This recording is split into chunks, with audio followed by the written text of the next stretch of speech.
आपने कभी सोचा है मृत्यु के बाद क्या होता है? क्या सच में आत्मा इस शरीर को छोड़कर किसी दूसरी दुनिया में चली जाती है?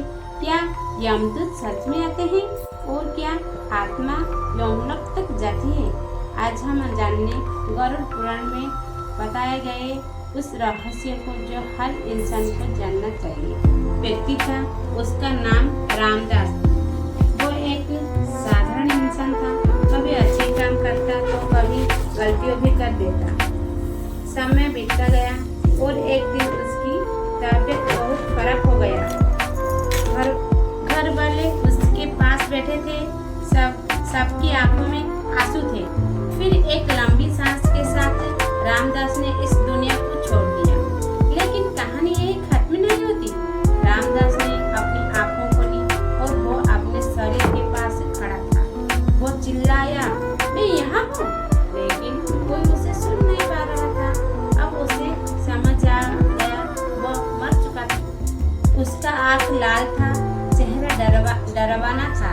उन्होंने कहा, चलो तुम्हारा समय पूरा हो गया है। रामदास डर गया, लेकिन वो कुछ कर नहीं सकता था। यमदूत उसे अपने साथ ले गए और शुरू हुई एक लंबी यात्रा। रास्ता बहुत कठिन था। कांटे, अंधेरा, डरावनी आवाजें। रामदास को भूख लगी, प्यासी लगी और बहुत परेशान हो गए। सामने आई एक भयानक नदी, वैतरणी नदी, जिसमें खून और गंदे की भरी थी।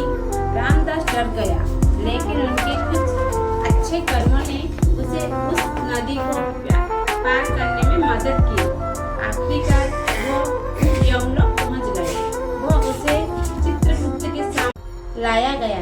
चित्रगुप्त ने एक बड़ा ग्रंथ खोला, जिसमें रामदास के हर कर्मों लिखे थे। हर अच्छा काम, हर बुरा काम, कुछ भी छुपा नहीं था। अब रामदास को यमराज के सामने ले जाया गया। यमराज ने गंभीर आवाज में कहा, रामदास, अब तुम्हारे कर्मों का फैसला होगा। कुछ समय बाद फैसला सुनाया गया। पहले उसे उसके पापों के लिए नरक भेज गया, जहां उसे कष्ट सहना पड़ा। लेकिन उसके अच्छे कर्मों के कारण उसे बाद में स्वर्ग भी मिला, जहां शांति और सुख था। और अंत में उसे फिर से जन्म मिला, एक नई जिंदगी, एक नया मौका।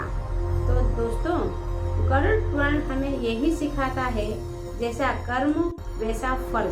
मृत्यु अंत नहीं है, यहाँ एक नया यात्रा की शुरुआत है। अगर आपको ये वीडियो पसंद आया हो तो लाइक और सब्सक्राइब जरूर करें। धन्यवाद।